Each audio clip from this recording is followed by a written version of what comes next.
As you guys know, in Ninja Warrior, we compete all night and sleep all day, and I've only half adjusted my schedule back. So this is an early morning for me. A lot of you who were here last year have heard my story about how I developed alopecia, but there's a lot of new faces here, so I wanted to tell it again. And unlike most of you, I developed alopecia when I was already an adult. I was 21 years old, so a lot of the things that you guys went through are similar, and some of the things are different. I think when you're older, you care a little bit less about what other people think, but also you're a little bit more set in your ways, and those provide their own benefits and challenges for dealing with it. And I'll get back to that a little bit later. But for me, alopecia set on at a very stressful time in my life. When I had just moved out of my home, I was going to college away. I was trying to learn how to handle more difficult classes and take care of myself, and I was trying to get on the Arizona State track and field team and was not being successful at that. So there was a lot of things going on, and I was really stressing out about all of them, and that's when my hair started to fall out. I remember that I kind of knew something was going on before the first patch developed. I would be doing homework, and I would notice little hairs dropping down onto the keyboard more often than you would expect. And I thought, something's up, but I didn't have time to check it out because I was studying and had a lot of tests coming up. And it wasn't until a few weeks later that one of my friends said, "Hey Kevin, there's a patch on the side of your head," which I hadn't found myself somehow. So that was when I first realized that something's going on and I have to get it checked out. And probably like most of you, the diagnosis was not easy for the doctors. They weren't really sure what it was at first, and then finally they dialed it down. And they recommended a bunch of different treatments, which I wanted to stay away from at first, hoping that it would just recover on its own. But after about 6 months or so, my areata had turned into universalis, and then I did start trying some of the treatments. And I look back on that as not the best decision, but at the time it seemed like the right thing to do. So by going on immune system suppressants, the hair would grow back, but without the immune system suppressants, it would start to fall out again. So what would happen is you'd always be kind of in between having hair and not having hair. And I remember this feeling of sort of being against the clock when I was going through that. And I think that was really the problem for me psychologically, was feeling like, okay, I have a little bit of time to be normal here before it starts to fall out again. And I think that's kind of the hardest part. Because eventually down the road, I went off the immune system suppressants and things became easier. I just was used to the way I looked. I wasn't changing from one way to the other. But I noticed that a number of you guys out there, you have hats or perhaps wigs that you wear from time to time. And for me, that hat was my eyebrows, metaphorically. I wanted to keep the eyebrows really bad. So even after I became okay with the top of my head being bald, it took me about 1.5 years before I decided to stop the eyebrow treatments. But I think that was sort of the turning point for me when I started to become comfortable with it, when I said, okay, no more treatments, I'm just going to let it happen, and that's going to be the way that it is. I noticed that today people will refer to me and some of the other speakers that you will have here as being well-adjusted alopecians. And I thought that was kind of an interesting statement. And I've sort of thought a lot over the last year about what that means. And I noticed a few common themes between some of us. And it has to do not so much with alopecia specifically, but how we reacted to it. As people, we have a very sort of firm pride in our self-identity, like who we are. And a lot of that identification that we have comes from things like our habits. It comes from things like behaviors that we've picked up over time. And some of those are kind of random. We just kind of grew up that way. for me, what alopecia became, and I've said this a number of times, is that it helped me break out of my shell. And what it was is it became sort of a catalyst for me. I stopped thinking about the way things were or the way I was acting so much, and I started thinking about the kind of things I wanted to do, the kind of ways I wanted to behave, and I began to break some of those old habits that I had. And that helped me to become less shy, it helped me to become more outgoing, and it helped me to become more of a person that I wanted to be. And I think that was the key to being well-adjusted, not just to alopecia, but well-adjusted to your life. And it's a advice that I would give to anybody, whether you have alopecia or not, because if you can become the kind of person that you want to be, not just necessarily the roll of the dice that you were given in life, then you will find happiness, and then you will be comfortable with yourself. So I'd also like to talk a little bit about Ninja Warrior while we're here. Because Ninja Warrior's been great for Cap, right? Yes. Ninja Warrior is kind of a unique show because it showcases people one at a time as they compete athletically, and kind of the whole point is to stand out. And that was one of the things that I didn't realize when I first started. I just showed up and I wanted to play on a giant playground, and that was my goal.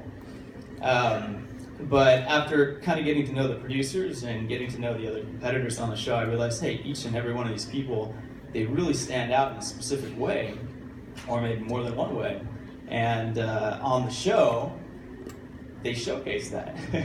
So when I came out to American Ninja Warrior, the alopecia aspect was a huge part of being on the show because it does make us stand out. And it's actually something that people really enjoy. People enjoy it when you stand out. They like to see people stand up, make something of themselves, and be unique. And that's something that each and every one of you has the same as I do. And a lot of times in life, standing out is going to be a huge advantage for you. As you've seen it be a huge advantage for me on American Ninja Warrior. Every year I get a couple of questions. One is, how did you get on the show in the first place? So for me, it was the walk-on line. I didn't get the application approved the first time, which was kind of devastating because I thought, oh man, I thought I had a good application. I've got the skills to do this. But they said no. So I said, okay, well, I'm going to do it anyways.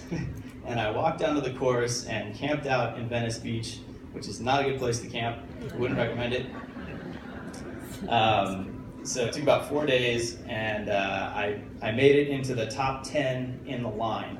And they took the top 10, and they were going to run us. But then they said, wait a second, we've got 2 other people in line that we really want to see.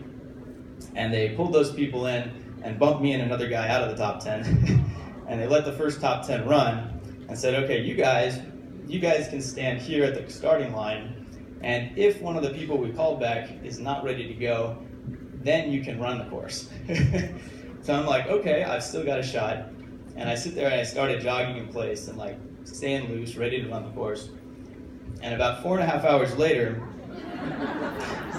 they broke for lunch. And then that was another hour. But after lunch got done, I think they took pity on me and they said, this guy's been here for a really long time. And he's been jogging in place that entire time. We're gonna let him run the course. So that was my first event. It was Venice Trials from 2 years ago now. And I started out, I got 4th place that day. So legs were a little tired, but and then it was actually the next day that we did the Venice Finals, and that was when I did Cannonball Alley, which was my breakout moment. And that leads me to the next question I get all the time, which is, did you know you were going to go upside down when you got to Cannonball Alley? And the answer is yes, I actually did think that was what I was going to do, but I had no idea if I was actually going to make it to the pad after going upside down. So that was the big question mark. And I just got up there. I knew I could get my feet over the next ball. When I let go of the first one, I wasn't sure that my feet would hold on to the second ball. but they stuck, fortunately. And then I didn't have enough momentum to make it to the pad, so I had to just sit there and swing a few times. But then I was able to let go when I could spot the landing and made it, and the rest is history. So.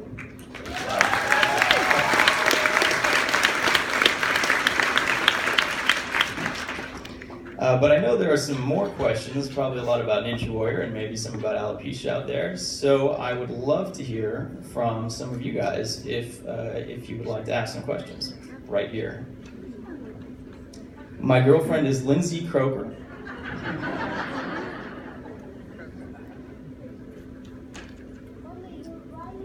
The fastest time I completed American Ninja Warrior course was in 58 seconds, I believe.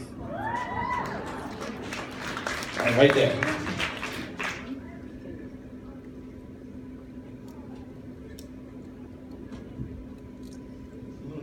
Who's my biggest rival on American Ninja Warrior? I would say, I mean, it can vary year to year.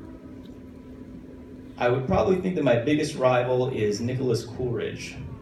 He beat me not this year, but last year. And then I got him this year. So, back and forth. Right there.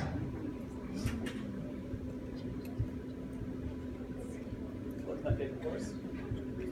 My favorite course on American Ninja Warrior, I think, had to be last year's Venice course. It was really, really exciting because of the hourglass drop obstacle, which is really, really challenging.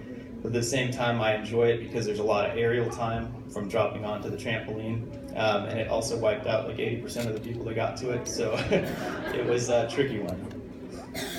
Right there.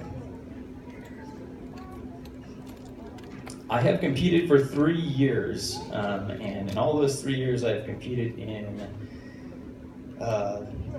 3 or 4 episodes per year. Right there.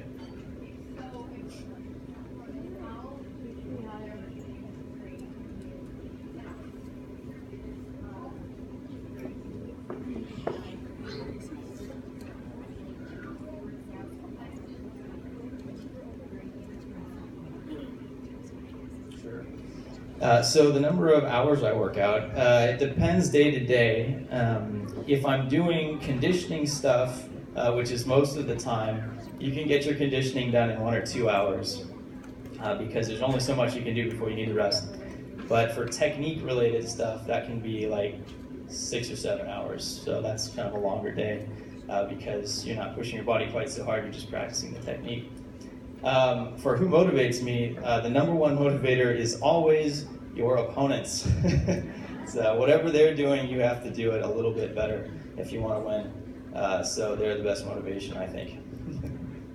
Kevin, Sure. Kevin, I have another microphone, so if there's anybody in the back that wants to ask a question, I'll walk over to you. Cool. You want to grab some from the back right now? Sure. You want to talk? What is the biggest challenge you've overcome? That's a great question. The biggest challenge that I've overcome, I think it has to be alopecia. Alopecia, one of the hardest things for me was when I got it at 21, I was still kind of in the teenage years there. I know technically not, but it still felt like I was a teenager. And I really felt like I was invincible for that entire time. I would do a lot of acrobatic stuff, a lot of kind of dangerous stuff, and I was always okay no matter what. And this was the first time that I had something happen to me that I could not change, and I couldn't do anything about it, and it wasn't going to go away.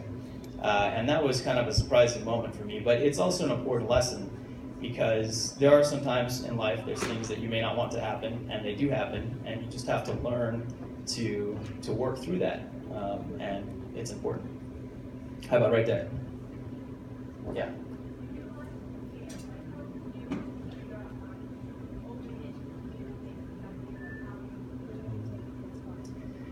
I reached out to a number of people to keep openness, is what your question was, during the alopecia set-in. I had a lot of friends and a lot of family, and I reached out to them very frequently for support, and they were all very, very supportive. For me personally, I think I actually